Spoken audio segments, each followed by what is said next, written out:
Pemirsa, Anda kembali di Selamat Pagi Indonesia. Kita akan lanjutkan perbincangan ini terkait dengan sejumlah ritual atau prosesi sebelum acara Puncak Waisak tahun 2024 ini. Saya ke Bante Damafudo. Bante, ini kan ada beberapa acara atau ritual ya, seperti pengambilan api, kemudian juga di beberapa lokasi ini dilakukan seperti tadi ada bakti sosial juga untuk kegiatan sosialnya.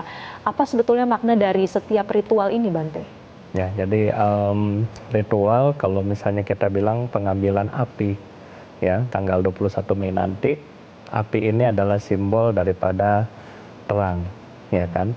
Jadi dengan simbol api ini kita memuja Buddha, ya Triratna, Buddha, Dhamma, dan Sangha, dan api ini mensimbolis dari apa? Yaitu cahaya itu sendiri. Dengan harapan ajaran Buddha itu semoga dapat menerangi kegelapan batin daripada kami, umat Buddha sendiri, supaya kami bisa membersihkan batin kami menjadi orang yang lebih baik dan sempurna.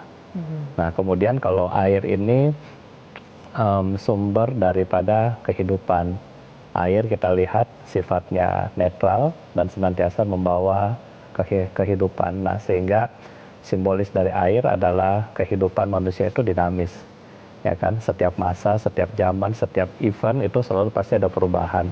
Nah, kalau kita mampu mengikuti seperti air yang tenang, maka kedamaian hidup kita tuh akan baik. Tapi kalau kita tidak mampu mengikuti bentukan-bentukan dari kehidupan ini, nah itulah penderitaan kita. Jadi ini simbol daripada air dan api. Oke, ada maknanya ya di balik setiap ritual ini. Tapi kalau dari jadwalnya nanti apakah dilakukan secara bersamaan, Bante, untuk pengambilan api, air, dan ritual-ritual lainnya? Kalau air dan api berbeda, jadi tanggal 21 pengambilan api ini di Merapen, ya daerah Grobogan. Nah, setelah dari pengambilan api tersebut dibawa ke Candi Mendut, kemudian didoakan.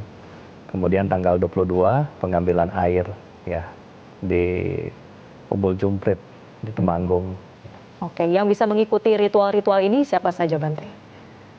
Kami membuka buat masyarakat umum tentunya untuk langsung datang ke lokasi yang bisa dijangkau, misalnya di Grobogan, di Umbul Jumprit, ataupun di Candi Mendut, ya.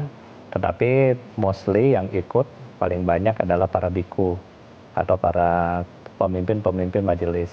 Karena di sana api-api ini, api dan air akan didoakan terlebih dahulu sebelum diambil di Candi Mendut, ya. Ya, sebelum ke acara puncak juga, kita kan juga mendengar ya atau mengenal ada satu tradisi atau prosesi untuk tudong berjalan kaki dari jarak yang cukup jauh.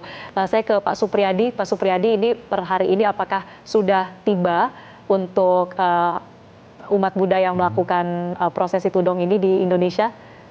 Oke, dari panitia ada melaporkan bahwa hari ini para Bante yang akan tudong sudah mulai berdatangan, dan nanti direncanakan sekitar pukul 14, pukul 16 sudah akan ada acara pelepasan.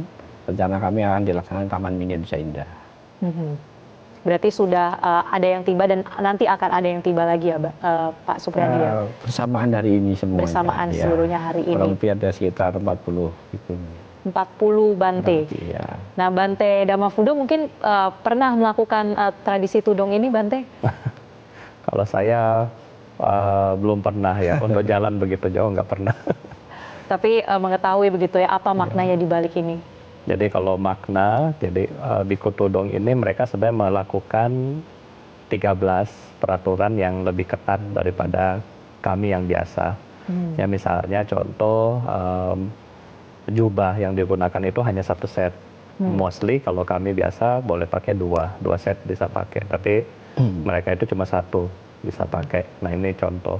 Yang kedua, mereka setiap hari melakukan pindapata, ya, atau menerima dana makan dari umat, dan hanya makan melalui mangkoknya mereka itu. Dan kemudian mereka juga biasanya tinggal di tempat-tempat yang khusus, ya, seperti di bawah pohon, hutan, kemudian tempat kuburan maupun goa. Jadi ini beberapa latihan yang lebih sulit, ya, yang lebih tinggi daripada kami yang biasa ini. Ini berjalan kakinya dari titik mana sampai kemana, Bante? Jadi tahun ini karena kami kemarin khawatir ada tahun politik, untuk putaran kedua, makanya tahun ini kami lebih singkat. Jadi hanya dari Semarang, dari Bukit Kasab. Nah, para Bante ini kemudian akan berjalan melalui Ambarawa, Temanggung, Magelang, kemudian sampai di Borobudur. Nah, setelah itu dari Borobudur, para Bante tanggal 24 akan pergi ke Jambi. Ya, di sana kita tanggal 25 ada Pindapata Massal dan festival di jalan dari Rumah Gubernur Jambi sampai ke Wihara Amurwa. Dan kemudian tanggal 26 Waisak bersama se-Provinsi Jambi di Candi Muara Jambi. Baik, cukup jauh begitu ya berarti Bante, lintas kabupaten bahkan juga nanti akan lanjut ke Jambi, lintas provinsi. Ini aturan yang tidak boleh dilakukan atau boleh dilakukan selama tudong, apa saja sih Bante? Kalau yang sekarang kami membuat beberapa tambahan, misalnya kita informasikan kepada umat-umat Buddha yang ingin berdana minuman, ya kan, supaya untuk ini sebagai evaluasi dari tahun kemarin, jadi supaya lebih mudah, misalnya mereka bisa melakukan dana minuman atau makanan di wihara terdekat. Jadi kalau di tengah jalan kan akan susah bawa airnya begitu banyak. Jadi kalau misalnya di wihara terdekat, para Bante lebih gampang untuk menerima dana tersebut, seperti itu, Bu. Ya, baik. Bante, tadi penjelasannya sudah cukup jelas ya, begitu bagaimana tudong ini pasti juga disaksikan ya oleh masyarakat sekitar yang melihat ada biku yang berjalan beriringan bersama-sama. Nah, dan juga nantinya untuk acara puncak kita mengenal ada Festival Lampion. Ini yang juga selalu menarik perhatian. Nah, kalau Pak Supriyadi melihat adanya perayaan-perayaan yang dilakukan secara terbuka, ini kan artinya juga ada ketertarikan dari masyarakat di luar dari kaum Buddha. Nah, bagaimana kemudian ini bisa dilihat juga menjadi suatu peluang yang bisa menarik untuk wisatawan misalnya? Jadi pemerintah sudah menggariskan dengan nota kesepahaman 4 Menteri 2 Gubernur untuk memanfaatkan Candi Borobudur sebagai pusat ibadah agama Buddha Indonesia dan dunia. Ini menjadi suatu upaya kita agar kegiatan keagamaan sebagai bagian dari nota kesepahaman itu dapat menarik wisatawan dari luar maupun dalam negeri. Artinya tidak hanya ibadah semata, tapi juga ada beberapa event yang dapat dijadikan sebagai event yang bisa menarik wisatawan. Salah satunya adalah Lampion tadi. Festival Lampion ya. Tapi ketika ini ada kegiatan yang menarik untuk wisatawan, dan juga ada ibadah atau ritual. Bagaimana memastikan agar ini tidak saling mengganggu gitu, Pak Supriyadi? Ya tentu sudah ada ketentuan diberlakukan. Jadi untuk ibadah ada ID card yang sudah disepakati bersama antara panitia dengan pihak TWC dan pihak Kemendikbud sebagai satu tata atur agar ada ketertiban di dalam pemenuhan kebijakan yang ada. Jadi jumlah umat kita dibatasi sesuai dengan ketentuan yang ada. Namun untuk wisatawan tentu terbuka untuk bisa melihat dan terlibat di dalamnya. Termasuk Lampion juga tidak hanya diisi oleh teman Buddha semata, tapi ada ruang dibuka untuk para masyarakat yang ingin turut berpartisipasi dalam acara Lampion itu sendiri. Oke, nah kalau berbicara soal Festival Lampion, ini kan pasti ada maknanya juga ya. Kalau secara makna, Bante, apa yang menjadi maknanya dari Festival Lampion, kemudian apakah ini juga kita bisa ikut? Ya, baik. Jadi kalau makna dari Lampion ini, yang pertama kan api. Ya kan, api ini kita menganggap sebagai penerang. Dan juga ketika kita menyalakan lampion ini, tradisi yang beredar sebelumnya adalah naga. Ya, di Thailand itu dipercaya ada satu ekor naga. Dia senang ketika para biku selesai melaksanakan satu retret. Jadi setiap kali masa ini dia mengeluarkan api. Nah, karena kan api dari naga ini cuma sekali-sekali. Jadi dibuatlah lampion yang kita sering buat sebagai wujud daripada doa, daripada rasa kebahagiaan, daripada rasa syukur. Sehingga di Lampion Waisak tahun ini biasanya umat-umat boleh menuliskan wish mereka dan kemudian diterbangkan bersama lampion ini. Dan selain dari umat Buddha, apakah dipastikan lagi begitu ya? Karena kan ini menarik perhatian dari wisatawan juga bisa turut ikut ya, Bante?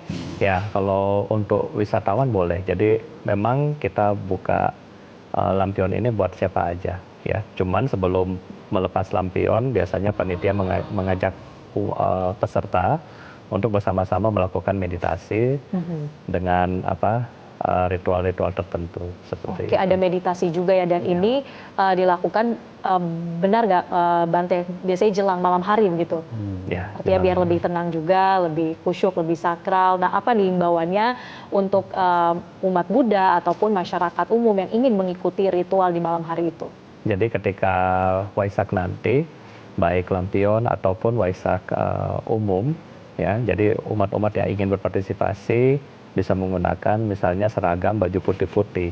Ini simbolis daripada kesucian, ya, untuk supaya juga ketika kita semua menggunakan baju yang sama, kita memiliki hati yang sama, yaitu hati kedamaian, ketenangan, dan ingin mendapatkan kesakralan daripada ritual ini. Baik. Pak Supriyadi, untuk tahun ini dari pemerintah, apa kemudian secara khusus ya harapan yang diinginkan begitu dari perayaan Waisak pada tahun ini, selain untuk merekatkan juga bagaimana harapan dari berjalannya acara puncak nanti? Ya, kita berharap bahwa tiap tahun umat Buddha merayakan Waisak. Dan ibadah Dadi Waisak itu hanya ada di Indonesia. Karena itulah maka mari kita rayakan Hari Raya 17 ini dengan penuh sukacita. Kita bangkitkan dalam diri kita bahwa kita ini adalah manusia-manusia yang ingin bahagia. Baik, kita harapkan tentunya semua bisa berjalan dengan lancar dan setiap makna dari tema kemudian juga ritual-ritual yang dijalankan ini bisa kita tangkap bersama, bisa lebih menenangkan hati dan juga momen untuk berefleksi. Begitu ya Bante dan Pak Supriyadi. Terima kasih sekali lagi Pak Supriyadi Adinata, Dirjen Bimas Buddha, Kementerian Agama Republik Indonesia, dan juga Bante Dhammafudo, Panitia Perayaan Waisak Nasional, telah bergabung bersama kami. Dan pemirsa, demikianlah perbincangan kami dalam Selamat Pagi Indonesia dan juga sejumlah rangkaian informasi yang telah kami sampaikan. Terima kasih pemirsa atas kebersamaan Anda di Selamat Pagi Indonesia. Selamat pagi dan sampai jumpa.